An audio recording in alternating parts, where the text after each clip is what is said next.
Welcome to Worldview Matters, discussing controversial issues, discerning current events, defending biblical Christianity. No topic off limits. And now, here's your host, David Fiorazo.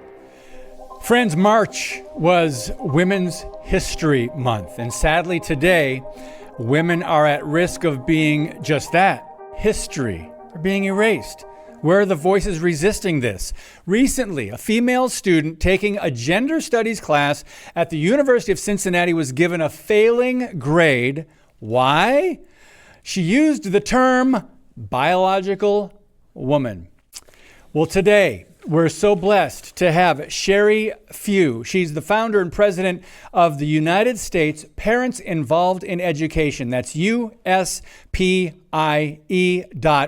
for those of you keeping score at home.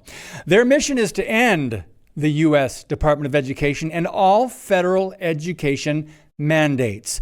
USPIE has established 20 state chapters so far. It's growing rapidly, thank God, around the country. And that's because of the outcry from parents who want to regain control of their children's education. So Sheri is a nationally recognized leader on education policy. She's often quoted in conservative media.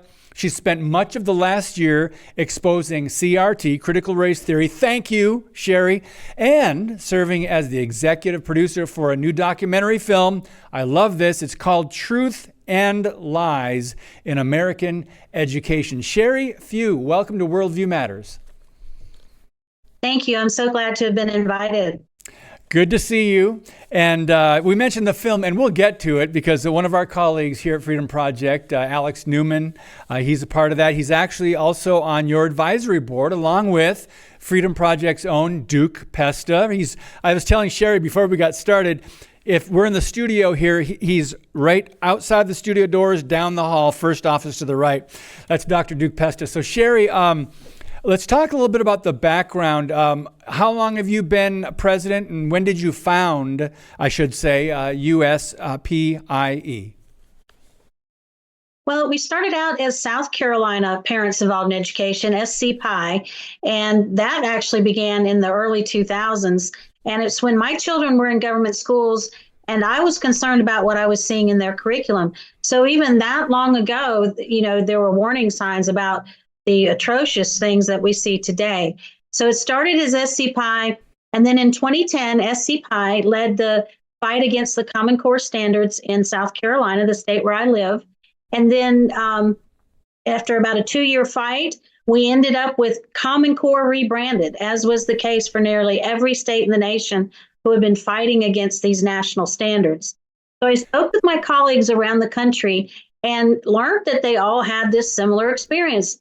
About a 2-year battle of trying to get good legislation passed to rid ourselves of national standards, only to end up with Common Core rebranded. So that's when we came together, expanded as a national organization in 2015, and we've just been growing like crazy since. Excellent. And we appreciate that and all the work that you're doing. We're going to talk about the mission and the vision in a minute.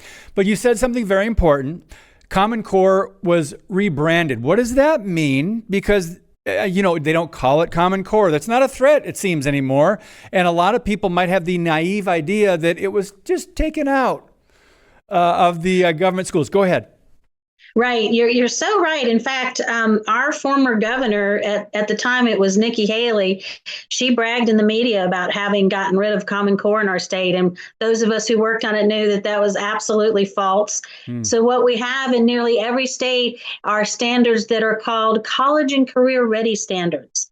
And so that was the rebranding that they did on Common Core so that they could tell their constituents, we got rid of Common Core. And indeed, in fact, our Education Oversight Committee did an analysis, so I actually have the documentation that proves that it is absolutely Common Core. And this is a tactic of the left, by the way, and the Democrat Party and the Marxists. They actually rebrand something, change the name, and they re-implement it. It doesn't go away. And this is what we need to play more strategically. When we think we've gained a little victory, whether it's legislatively or in some other way, watch what they do with whatever it is they were pushing on America, on children. So let's talk about the mission, Sheri, of USPI, Parents Involved in Education. Just go ahead and explain the mission, and even I love the vision that's listed on the website as well. Okay, so our mission is to end the U.S. Department of Education and all federal education mandates. And the reason we chose this as our mission is we began to realize that the majority of the nefarious pedagogies come from the federal government, and they're incentivized with federal tax dollars. So that's exactly what we saw with Common Core. It was the Race to the Top grants. Now, more recently, we have the Title IX regulations that are coming out. That will harm women's sports after 50 years of advancing women's sports. So the deal is, if you don't comply with their regulations, then they threaten to withhold your federal funding. So that's how the federal government is controlling our classrooms. But what's interesting, and most people don't realize, is that only about 10% on average of a state's education budget comes from the federal government. So it's not as insurmountable as people would think to wean themselves off this funding. And especially if they go along with a blueprint that we developed last summer that lays out the steps to do this, to wean themselves off. And one of the steps is to analyze how much it costs to comply with the federal mandates. And I think what states will find that at least half of that 10% is being spent on complying with regulations. And by the way, U.S. Parents Involved in Education is a nonprofit. We need to just make sure that's clear so people can go to the website, which again is uspie.org. And there's a picture of Sheri's daughter-in-law, April, who played a very important role in a film we're going to talk about in just a minute. But Sheri, I opened with a little tease on this actual news story. Here it is. I've got from Fox News. I printed it out, and this is the title of the article. My professor failed me because I didn't embrace DEI. Women must fight to exist. So, Sheri, we understand what they're trying to do, and not enough people know about it. That's why you and others are trying to raise awareness. So it's interesting that she brought DEI into this, because that's wreaking havoc across the country, not only in K through 12, but especially at the university level. Diversity, equity, and inclusion. I call it the Marxist movement. The roots of this is really awful. But talk to us about this story. This was at the University of Cincinnati. True story, and this is not an isolated case. Go ahead, Sheri. Okay, so the young woman who spoke out after her professor failed her for using the term biological woman, she was a chemistry major, and she was required to take this DEI class in order to graduate. So she wouldn't have been in that class had it been her choosing, but it was required, and therefore she took it. But then when she courageously spoke the truth and actually wrote a paper about women's history, and talking about all the accomplishments and all the gains of a very palatable topic for this class. But it wasn't from the liberal perspective. It wasn't from the lens of the DEI, the diversity, equity, inclusion. And so therefore, her professor failed her on her report. And, she needed that grade in order to graduate. But the good news is she's speaking out. She's actually working with Riley Gaines and some others who are, speaking out and doing a lot of pushback on this idea of men competing in women's sports. And so they're working together. And it's just so encouraging to see young people taking up this battle and the front lines of this battle. Yes, and I'm so thankful. There are many others that don't have the name Riley Gaines that are fighting this, that have been impacted, whether that be losing a scholarship to a male, boy, and either, going to college. Anyway, let's go back to this article, because her name is Olivia Krolczyk. Is that right? Yes. So she said we're captive to this and forced to participate. And not only that, she says, and pay So they have to shell out money to take these courses that they're required. And she says for the degrees, which is why the progressive left installed diversity, equity, and inclusion courses as graduation requirements. And then she says DEI is the vehicle by which the bullies are trying to make women history and make our existence no more than a feeling. DEI concept is a shameless abuse of power and an unmistakable indoctrination system. I got to stop right there and just applaud this young woman, and I'm thankful. I'm sure she's taking the heat. I'm sure she's getting hit from different angles on this. Anything else you'd like to share on this? I mean, it mentions the University of Michigan, Duke, and others, University of Massachusetts, not surprising. We did a report, by the way, a couple months ago on the massive money that, for example, University of Michigan is spending on DEI departments and positions and all that. So would you like to comment on that, Sheri? Well, yes, it's extremely unfortunate that we allowed this to progress to the point it has. You know, I personally was focused on K-12 education, trying to protect young children from things that were coming at them. But all along, this very liberal influence has been in the colleges and universities in our country for some time. In fact, it dates back, to the 60s when the Marxists first came over and infiltrated Columbia University. So it's really a shame that we allowed to get such a strong foothold. But now I am encouraged that some states are passing legislation to defund DEI in these colleges and universities.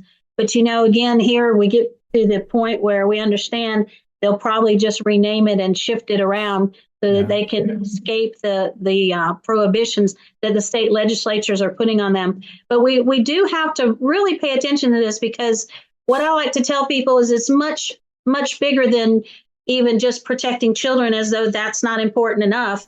But it's also about our country's freedom, because they are intentionally indoctrinating children and young adults against our country. It is anti-American, anti-Christian rhetoric and propaganda.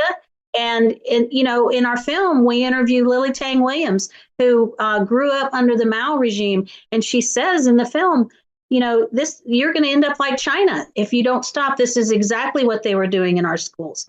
So everyone has to be informed and become motivated to get involved to help us stop this, because our very freedom is at risk. And you're not exaggerating. Thank you for putting it that way, because it is. And people who oppose this movement, as she said in the article, have been canceled, penalized, attacked, and it's going to continue, because this is a battle. It is a worldview war. There's a war on truth. And of course, the biblical worldview is under constant attack. And so the left is demonically inspired, I like to put it that way. And by the way, thanks to Chris Rufo over at City Journal, who does great work on this, exposing DEI. I think he got in Texas, I think the University of Texas or all of Texas colleges recently, I think. Do you know that story? I think they eliminated some of the DEI bureaucracy there. Yes, absolutely. And Christopher Rufo was right on the front lines with that. Yep, praise God. All right, friends. So coming right up with Sheri Few, we are going to talk about the documentary Truth and Lies in American Education. That's next. Introducing Patriot Mobile, the wireless carrier that stands with you. We are committed to supporting the values that make our nation great. With affordable plans and reliable nationwide coverage, Patriot Mobile is not just a wireless service. It's a call to action for those who believe in the American dream. Because this year is not just any year, it's the most important year since our nation's founding. Choose a wireless carrier that shares your values. Choose Patriot Mobile. Get free activation now with promo code David.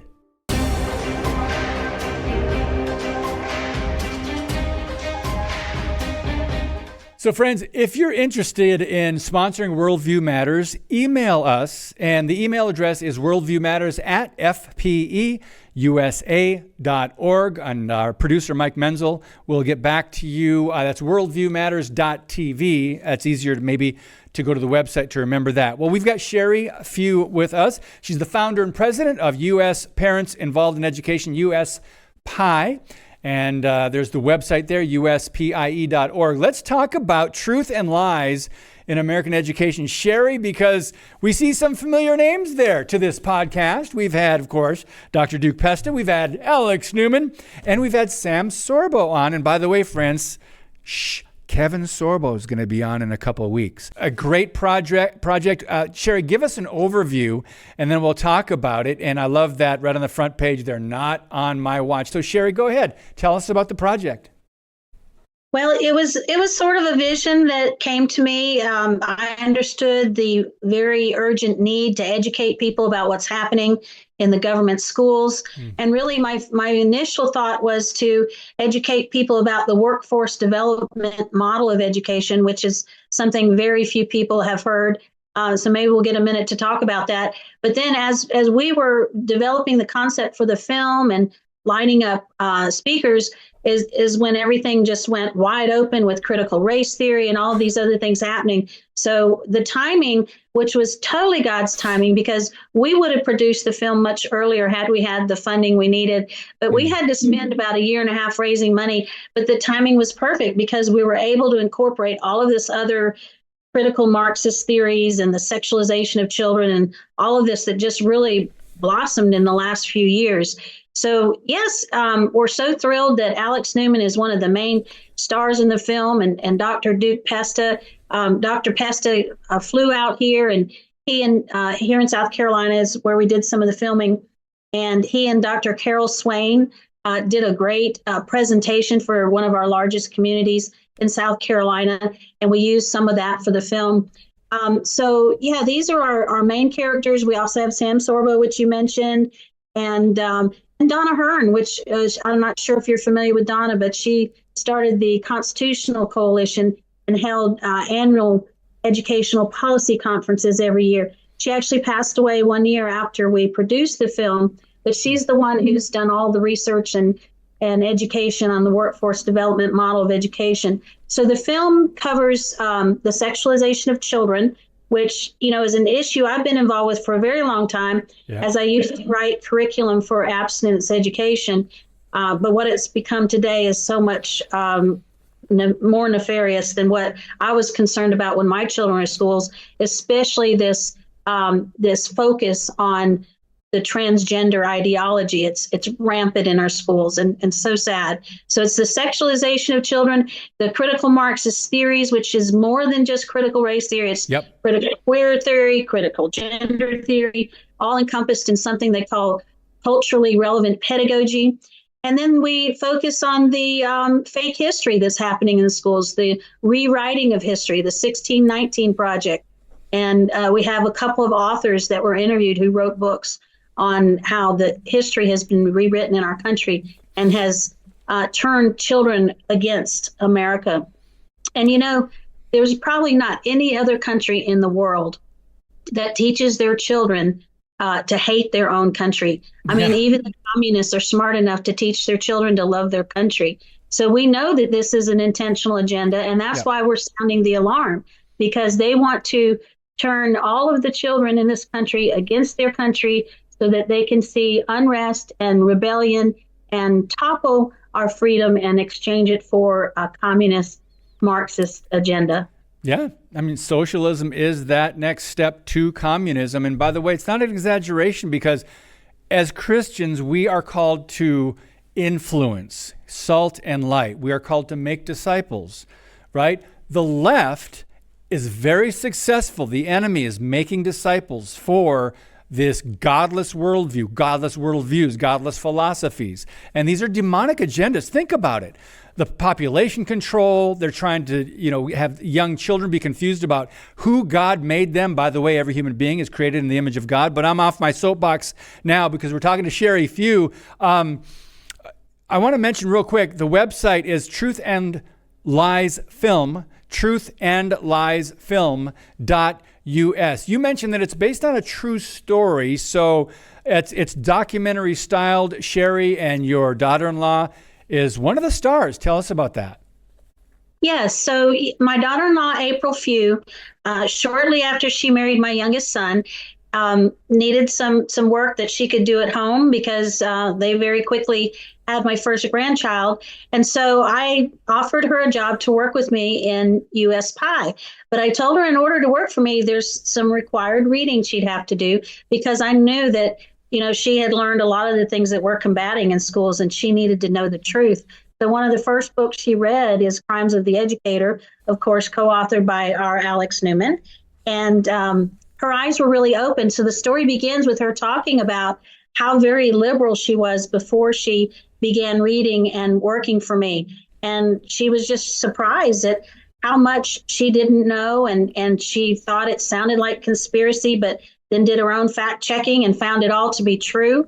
And then she became a champion, a young person who really wants to educate other parents like herself about what's happening in the government schools so they can protect their children. And she is still that champion today, still works for US Pie. She's one of our only part-time staff, but she's very passionate. And in the film, she portrays her passion. She shares her knowledge. And in the end, she chooses to homeschool my grandchildren, which makes me very happy. Oh, my goodness. Whew, right, Sheri? Wow, a sigh of relief. Because the battle, it's far from being won when it comes to the government-run schools. So, by the way, where are you based? Did you mention that? South Carolina. South Carolina, that's right, you did. So let's talk about a little bit deeper in some of the talking points of the movie. And you said, critical race theory, and thank you for pointing out these are Marxist theories. It's not just CRT. There are some bigger issues there. Thank you for saying fake revisionist history like the 1619 Project. And when you mentioned sexuality, I mean, at some point in a school or in a child's education, they are going to be taught health and biology. But then we say, well, parents should be teaching them sexual content at home or sexual ideas. But in the schools, use the word on the website, it's explicit. We're not talking just about health. We're not just talking about, sexually transmitted diseases or whatever. We're talking about explicit. We're talking about indoctrination in some of these LGBTQ lifestyles. And I'll let you just go ahead a little bit further on any one of those points you would like to, Sheri. Okay, so as I mentioned, I was in the field of abstinence education for some time and wrote several curricula.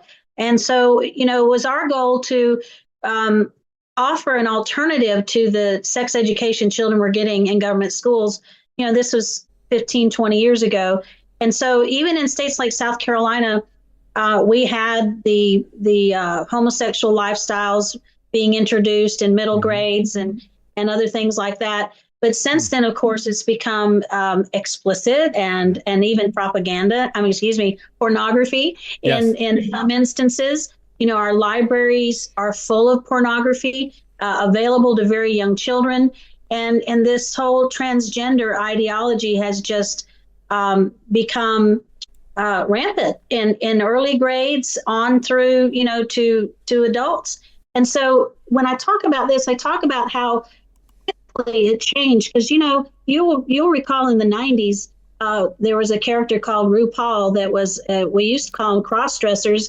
Then the term drag queen came up, but he was sort of an anomaly and just kind of a strange thing. And we just all kind of laughed and said, well, that's interesting. He likes dressing up like a girl, but we didn't think of it as a sexual situation. So we've gone from that in the 90s to here in 2024, where we're hearing large numbers of young children being groomed into this lifestyle. Yep. And so, and it's like one example is in Arizona just last week, it was exposed that they were advertising an LGBTQ clinic off campus, but it was advertised through the schools. And of course, it was hosted at the public library, which is the other arm that's being used to indoctrinate children.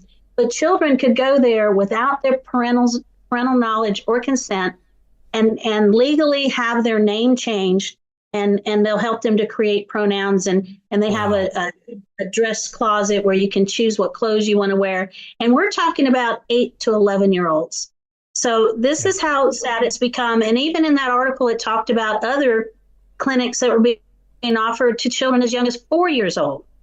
So it's just really, really sad. It's quite sick, actually. And, Yep. you know, there's one piece of this people don't hear much about, but there's a new term called MAP, and it stands for minor attracted person. And so that is the trajectory for these sick individuals who are preying on our children, is they want to normalize and make acceptable another form of sexuality, which is actually pedophilia. They want it to become normal and legal, and that's the end game with this. And so people really need to wake up to what's happening and say enough is enough, like many of us have.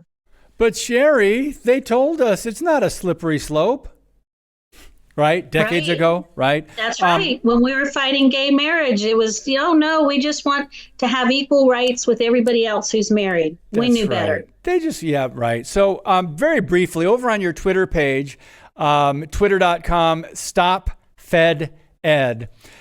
Tell us about these awards that you give out, because in April, you just gave out an award to South Carolina librarians for hiding explicit books from concerned parents. How did they get away with this? How did you find out about this? Of course, I know you're in South Carolina, and I know we did an expose of the American Library Association last year, and they are anything but supporting the biblical worldview. They're just antichrist, demonic. But go ahead, Sheri, these awards that you give out. Briefly talk about that. Okay, so last year we started what we call the Millstone of the Month Award, taken from the scripture in Matthew. Millstone of the Month. Millstone of the Month. Love and so, you're familiar with the scripture, I'm sure. It goes something like, if you're going to harm little children, you may as well have a millstone tied to your neck and be thrown into the sea. So awesome. We believe that these people that are harming children with the atrocities that's happening to young children in America's schools, unfortunately, there's an abundance of nominees every month to choose from. And that's how bad it is. But we award who we think is the most egregious every month and highlight especially those who haven't had any kind of public outcry for their actions. So that's our Millstone of the Month Award. And yeah, like I said, it's such a shame that there are so many to choose from every month. Yeah, I love that. I mean, it's sad that we do have to do something like this, but it's calling attention to it in a fun way, but it's opening people's eyes, hopefully. But I really appreciate that, Sheri, with a little jab in there. But so is the best place to watch the film Truth and Lies film.us? Is that the best place to watch it, or can it be found elsewhere? No, that's the website for the film. You can purchase it or download it from that website. And your website, uspie.org. And anything else you'd like to tell us as far as contact or information before we let you go? No, if they'll just go to one of those two websites, uspie.org, they can find the film there too, or truthandliesfilm.us. Great. Sheri Few, thank you for your time today. I appreciate your work, and I know the audience that is viewing absolutely does as well. God bless you. Thank you. All right. Thank you.